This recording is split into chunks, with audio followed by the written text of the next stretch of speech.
Hey friends, Jordan here. I'm going to talk more about emotion regulation skills from a DBT perspective. This video hopefully can be beneficial for people who are doing DBT therapy or considering DBT therapy, or for just anyone who's wanting to learn how to work with emotions and understand emotions. It can be a very powerful thing. The last video that goes along with this was an intro to emotion regulation skills. In that introduction, we will go over a few things. We go over basically the three main functions of emotions. Emotions urge us to act. They kind of motivate and organize our behavior to urge us to do something. They signal to us something about our environment, something about our situation, and they communicate with the outside world.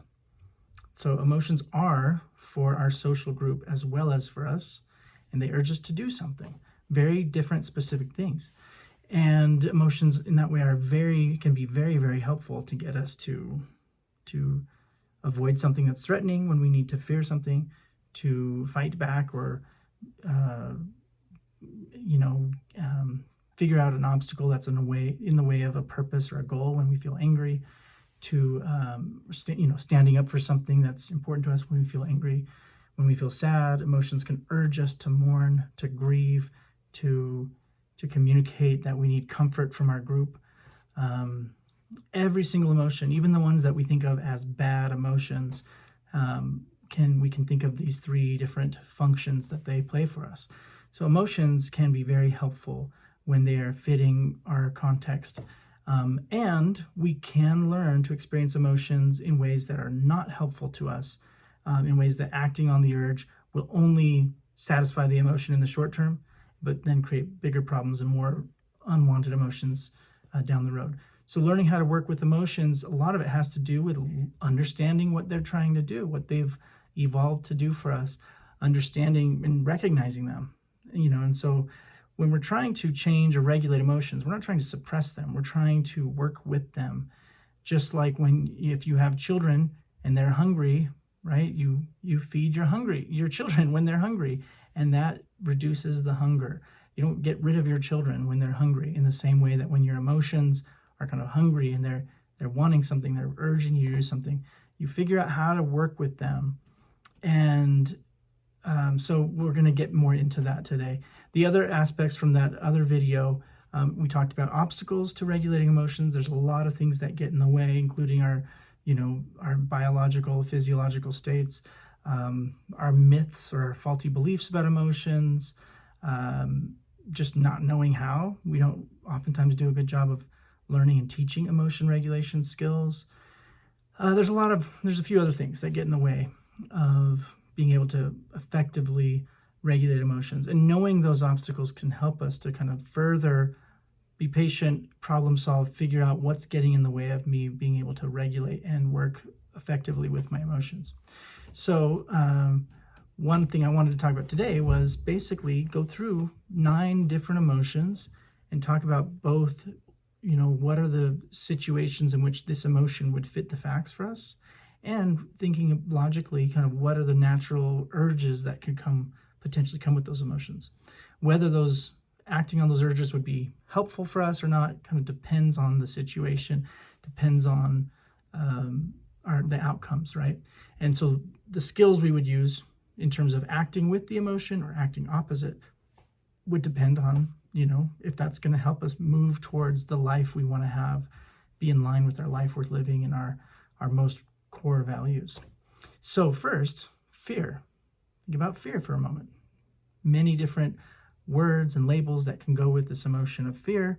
Anxiety is the most common term that we use clinically. We talk about anxiety disorders. There's many different types of anxiety disorders. They all boil down to a certain sense of fear. Fear has, like all emotions, many components besides the name or labels that we give it. There's physiological responses internally. There's, of course, the prompting event, the initial thing that kind of triggers the fear. There's our interpretations about the event, which can interact with the physiological responses. There's what happens expression-wise, what happens with our body posture, what happens with our eyes or facial muscles, and then the urges that come, right? So fear think about, when does fear fit the facts? When does it really make sense for a human being or even other animals to have a very sudden fear response? And if you are a DBT client, you can turn to page 229 in the second edition of the handbook and find where we talk about when fear and when all these emotions fit the facts. Fear fits the facts when we are in imminent danger, when there's a threat to our life or someone we care about, especially someone we have kind of responsibility to care for, like children or someone who we care about who might be in danger. So fear fits the facts then. It also fits the facts when there's a threat to our health or someone we care about, or even a threat to our well-being, right? Like, oh no, I might lose my job if I'm late again. Like, the anxiety that would come from that might actually be helpful to get us to problem solve and do the things we need to do to avoid being late, right? If say losing our job is likely to happen if we're late to work again, and if that would really hurt our quality of life. So fear is not bad. No emotion is bad and no emotion is good. They exist, and they can be very helpful to us. There's this famous poem by Rumi about the guest house, and the guest house really illustrates this kind of mindful way of being in which these emotions that oftentimes we try to shut out and keep at bay, we allow them, we open up to them. And what happens is they become what Rumi calls guides from beyond. So this learning how to work with emotions is really like learning how to treat emotions like guides from beyond. So again, fear fits in those three cases: when we or someone we care about, our life is threatened, our health is threatened, or our well-being is threatened. What are the action urges that come with fear? You've heard them before many times: fight, flight, freeze, fawn. Basically doing something that helps us avoid the threat. Doing something that helps us, not get hurt or not die or the person we care about, or not have our health or our well-being impacted really negatively. So again, that could be in the case of like using our anxiety to make sure we figure out how to wake up and get to work on time, using our anxiety to help us make sure we study for a test, using our anxiety. Oftentimes it's so quick, like if we're driving and someone slams on their brakes, we're not really thinking about how to problem solve it. If we have a healthy fight or flight system, we're gonna maneuver so as to be safe, right? Or if we're hiking in the woods and we hear some kind of a animal growl, we're probably gonna freeze suddenly, and we're gonna be able to, hopefully like slowly get out of the situation if up ahead there might be some kind of a wild, ferocious animal. So those are all ways that fear are helpful to us. We can think about many ways that fear is not helpful to us, but it's important to remember that fear itself is not bad. No emotion is bad. And so acting with the emotion can be really helpful. And then there's the skills of acting opposite to the emotion. I'll cover that in a different video. But you can basically, intuit that acting opposite to fear, in the case of, say, anxiety disorders, where we're avoiding things that are actually good for us, acting opposite is basically doing the thing we're afraid of over and over again. Now, that might sound like torture, and that would logically, to someone with an anxiety disorder, sounds like torture. However, it is the most effective way to decrease anxiety that's showing up in an unhelpful way over time, is to act opposite, to face your fears. And you can do that not just by doing the action, but by acting opposite with your posture, with your eyes, with your facial muscles, with your interpretations. So there's many, instead of just trying to change the emotion by just do the opposite and it'll change, you really want to think about the different components of the emotion and really embody the opposite action urge, right? And you can do that one by one with specific components. So that's fear. Anger. When does anger fit the facts? Anger fits the facts when an important obstacle or purpose or value is being blocked by someone, when we're being attacked by someone unfairly or unrighteously, when someone else that we care about is being attacked, or our group is being threatened. When you think of when the little guy is threatened, a lot of people get really a sense of of justice and hey, I'm going to fight for this person's rights when someone who is unable to fight for themselves is being mistreated. Anger fits the facts for that. You can think of how that would have, all these emotions would have been helpful to our earliest ancestors who needed to get along in a community, right? And so we need anger at times. Think about what anger does to us, the different components, right? There's, again, the prompting event. We see something, hear something, think of something in these ways of someone being treated poorly, our own values or goals or objectives being blocked in some way, and we get upset. Our fists might clench. Our face might kind of clench up. We might really get strong and upright and figure out, how am I going to move through this obstacle or move around it or do what I got to do to get through this. So anger can really help us kind of figure out what we value, right? So a lot of people who are really purpose-driven, they might sometimes struggle with anger towards people they care about who they might perceive them as getting in the way of their purpose. So a trick or an important facet in kind of a life we're living. For most of us, relationships are an important part of our life we're living, and so is our kind of individual or community purpose. And if we're so rigid on our purpose, sometimes the people we care about, they might not be on the same page with that purpose, and we might perceive them as in the way. And so we might have a lot of anger towards them. So we've got to figure out how to work with our anger, how to notice it, how to observe it, and then check in, is it going to be effective to work with this anger or not? So action urges that come with anger, it might be, being intimidating in some way, kind of fighting for what's right, fighting back, getting around the obstacles that are in our way, that are towards our purpose or our goal or our value. Again, standing up for other people or causes. Working to make sure other groups or individuals aren't threatening our group or us as an individual. So anger is tricky because on one hand, it can be really powerful, and on the other hand, it's one that is oftentimes really hard to be wise and acting effectively when we're acting with anger. We want to make sure we take some space and really bring that logic side in with our emotion, so that when we are problem solving for anger, we're going with our anger, we can do it in an effective way. I like to imagine driving a car. We want the wisest part of ourself. We call it wise mind in DBT. In other therapies, they call it something different, like IFS, they call it the self, the capital S self. We want that part of ourselves to be kind of driving the car. And when anger needs to be helping us, we want that to be kind of in the navigating seat. And anger might reach for the driver's seat and try to, do its thing. And we want to be able to, calmly and confidently say, no, I'm gonna go, I'm going to be in charge of my actions here, and I'm going to listen to my anger, and I'm going to see what's valid about it, and I'm going to see check in with logic and the emotion, what's going to be effective in working through this issue where anger is arising. So I like Tara Brach's statement. I actually don't know if she came up with this or she borrowed it from someone else, but I heard her say once,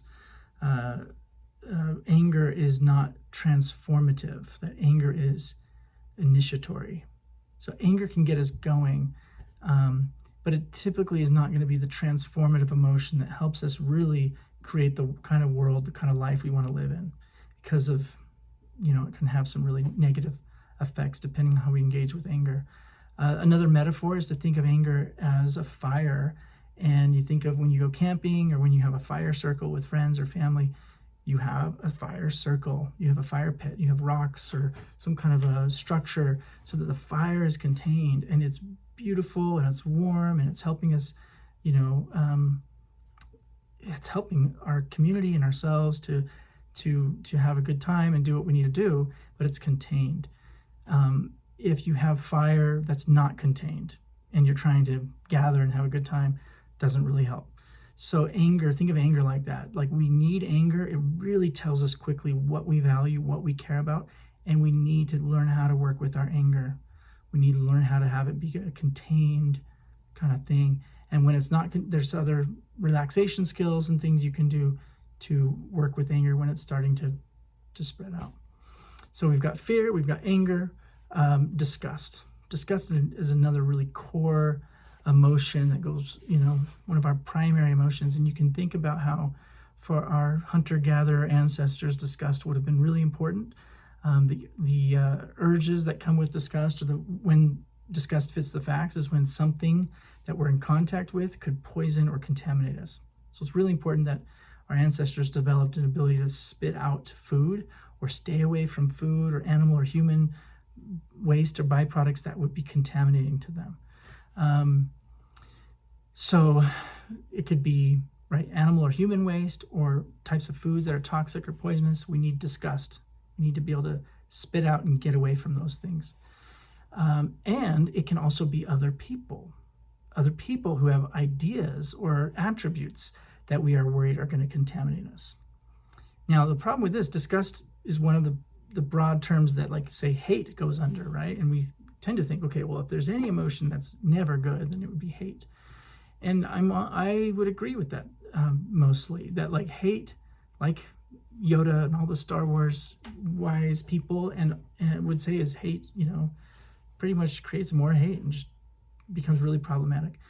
But if we think about, most of our human evolution has occurred in terms of our bodies and our emotional responses, already occurred thousands and thousands of years ago in terms of these emotions. And it might have been more advantageous for people who lived in small clans or small tribes to have disgust towards other tribes who might be carrying different types of diseases, very different languages, very different social norms that could result in a lot of violence and harm should these groups come together.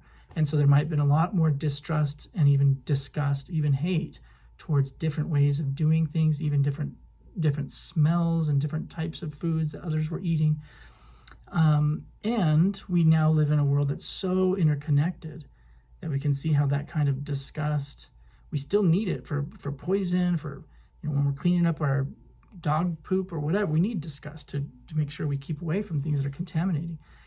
And when it comes to other people, disgust can be triggered so quickly, and we might not really realize that we're having a response to someone that, even though logically we value, plurality of perspectives and, thinking through and being open, that we might have an initial disgust response to someone who thinks differently than us, who does things differently than us, that has different skin color than us or different social norms than us. So working with disgust, we want to notice our facial muscles, that kind of bitter kind of facial features coming on, or that kind of contempt in our eyes, in our body posture, the kinds of thoughts and interpretations. If, there's times we need to go with disgust. We need to avoid food or other kinds of products, animal or human waste products, or we need to avoid even certain ideas or people that would really damage us. And there's other times where disgust gets triggered where it doesn't really fit the facts, or it's not really going to be effective for us. And in those times, again, we're going to act opposite. So I'm kind of going deeper into some of these emotions than I initially planned for this video. So let's see, I'm just going to, for the last few, I'm going to go a little quicker. So think of envy, jealousy, love, sadness, shame, guilt, right? So we already went through fear, anger, disgust, and now there's these other 6 emotions I mentioned. You might have heard love in there, and you might think, well, all these other emotions are bad, but love is good. This is another case where, again, emotions are not bad or good. They all come with an action urge. They all are signaling something to us and communicating to people around us to influence our environment. And love can be really great. It can be amazing. And if we're loving something that's really harmful to us, it can be really deadly. If we're loving an addictive substance, if we're loving heroin, it can be deadly. If we're loving an abusive partner and we can't move on from a really abusive partner or behavior or whatever, that's going to be really deadly to us. In the same way, sadness isn't bad. We need sadness to be able to connect as a community and grieve. It really informs us, like anger, of what we value. One of the things we value is relationships, right? When we lose people or we lose something or life doesn't turn out the way we wanted, sadness shows up. And my favorite kind of cliche with sadness that we use in DBT is Sadness, we need to visit the cemetery and not build a house there, right? So we need to grieve and we need to keep living, right? Both of those things are true. When it comes to love, love urges us to be around the person or the thing or the animal that is going to make our life better, right? If being around the person or the animal or the object is making our life a lot worse, is really taking us away from what we value or what is most core to us, then love isn't fitting the facts. That doesn't mean we have to move to hate, but we might have to act opposite of love. And love is kind of like the opposite of disgust and hate, in that love attracts us to something. We want to be around it. We want to think about it. We want to, really be close to it. Whereas disgust, we want to repel from it. We want to get away from it. So opposite of love would be acting, like getting some distance, or even acting apathetic. Whereas opposite of disgust would be we want to move towards. So envy and jealousy are interesting.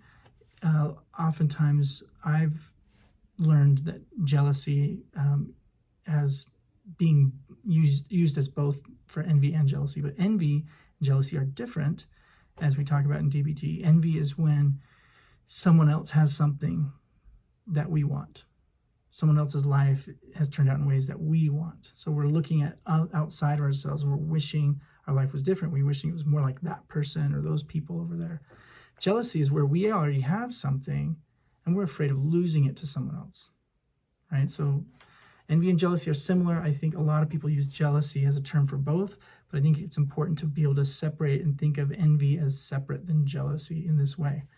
So again, all three of those functions, urging us to act, signaling to ourselves, communicating to others, are at play with all of these emotions. There are times where it's helpful to go with the emotion, still our wisest part in the driver's seat. There's times it's important to go opposite. Shame and guilt are the last two discussed on this in this kind of 9 primary emotions. Shame fits the facts when something characteristic about ourselves is going to, if known by the group, is going to cause us to be expelled from the group, be rejected by the group. And guilt fits if there's something about us or our behavior specifically that is against what we value, against our own core values. So shame is more about the social group and guilt is more about our own personal values. They are very interrelated because they have to do with, they urge us to either try to change something about ourselves or to apologize and try to fix something. Or in the case of shame, this is when it becomes really harmful, is urging us to hide something about ourselves. And I think this is another case where you can look back and imagine hunter-gatherer groups thousands and thousands of years ago, getting kicked out of your tribe was deadly.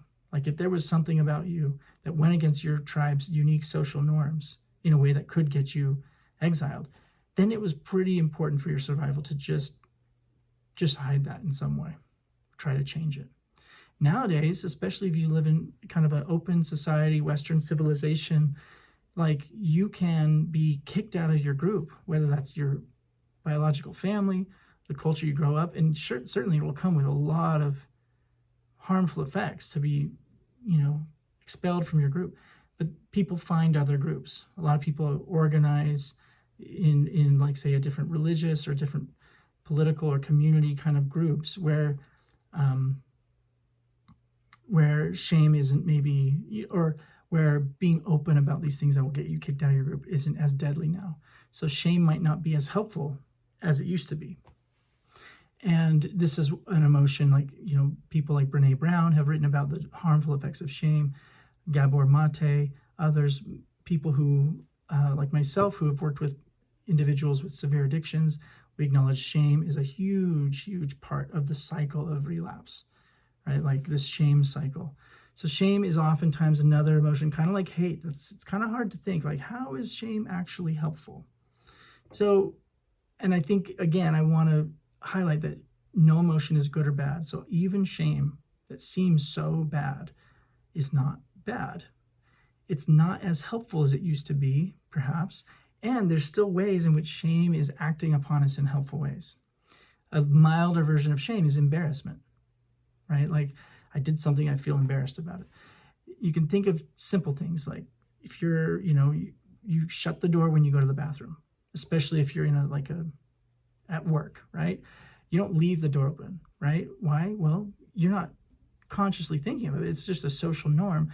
But if you left the door open, that would be problematic to the whole group, right? While you're going to the bathroom.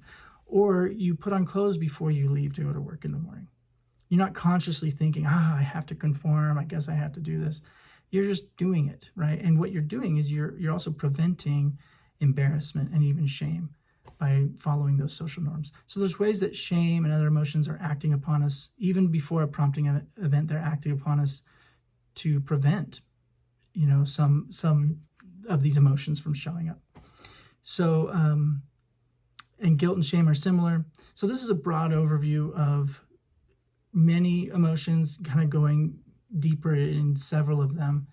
The key fact to think about here, or the key factors, is that emotions are not good or bad, that there are situations in which any emotion might fit the facts of the situation we're in.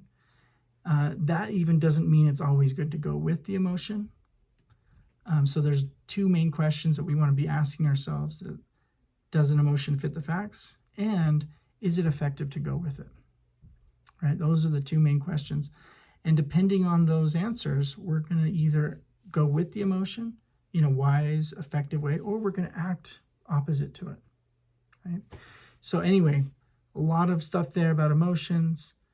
Working with emotions is powerful. It's even fun. It's like, wow, I've got all these, instead of my emotions being my enemies, it's like I've got all these guides from beyond, all these helpful parts of me that I can notice, I can observe, I can be with, I can communicate with, I can move with, and it becomes a powerful way to stay connected to what works for you, what's valuable, what you care about most deeply. Doesn't mean you're free of pain, right? Emotions can be painful. They can be uncomfortable. So, but it is also a resilience building thing. You're going to stretch, you're going to grow, you're going to make more room, more psychological flexibility to experience all the parts of you. So keep it up. Good job. Any questions you have, feel free to put in the comments here, and talk to you later. Thanks.